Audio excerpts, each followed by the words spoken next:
Perkenalkan, nama saya Valentina Tilo, Prodi PGSD. Di sini saya akan menjelaskan tentang 7 sakramen dalam Gereja Katolik.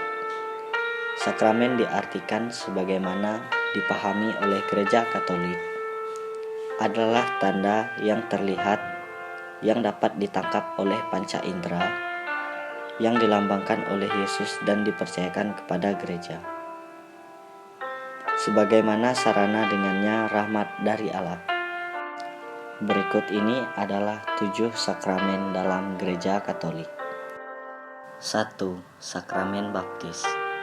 Sakramen Baptis adalah sakramen yang menjadi dasar kehidupan sakramental setiap umat Katolik. Dalam Perjanjian Baru, sakramen baptis menjadi tanda kehidupan Allah dalam diri Yesus Kristus. Misalnya, ketika Yesus dibaptis di Sungai Yordan oleh Yohanes Pembaptis, di mana saat itu Roh Kudus turun ke atasnya. 2. Sakramen Krisma. Sakramen Krisma bertujuan untuk menguatkan dan meneguhkan materi Roh Kudus yang telah diberikan kepada umat Katolik setelah pembaptisan. Allah Bapa memperkuat jiwa kita lewat sakramen penguatan atau sakramen Krisma. 3. Sakramen pengakuan dosa atau taubat. Sakramen ini pada dasarnya termasuk dalam kategori sakramen penyembuhan. Dalam pengertian lebih spesifik, sebagai penyembuhan iman dan rohani. Setiap umat manusia umumnya perlu dibersihkan dari dosa-dosa yang dilakukan sehari-hari, dengan sadar ataupun tanpa sadar.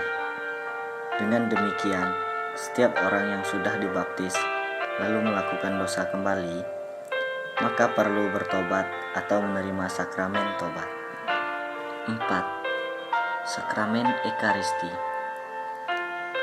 Ekaristi merupakan sumber dan puncak dari seluruh kehidupan umat Kristiani. Dalam Ekaristi kurban Yesus dihadirkan.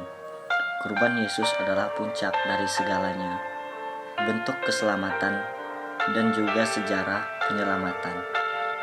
Semua kurban dalam Perjanjian Lama menjadi pralambang kurban Yesus yang menanggapi dan melampaui semua kurban lain.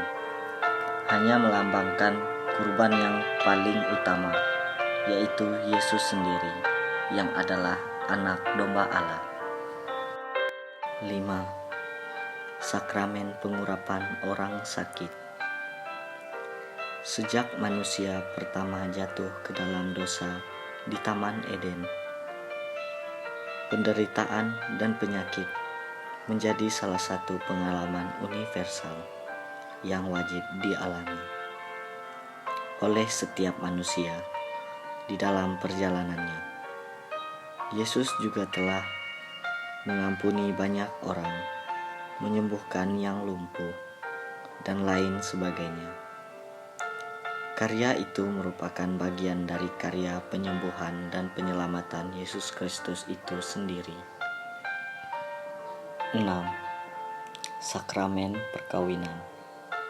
Saat Allah menciptakan dua manusia sebagai pria dan wanita, Allah juga menciptakan perkawinan.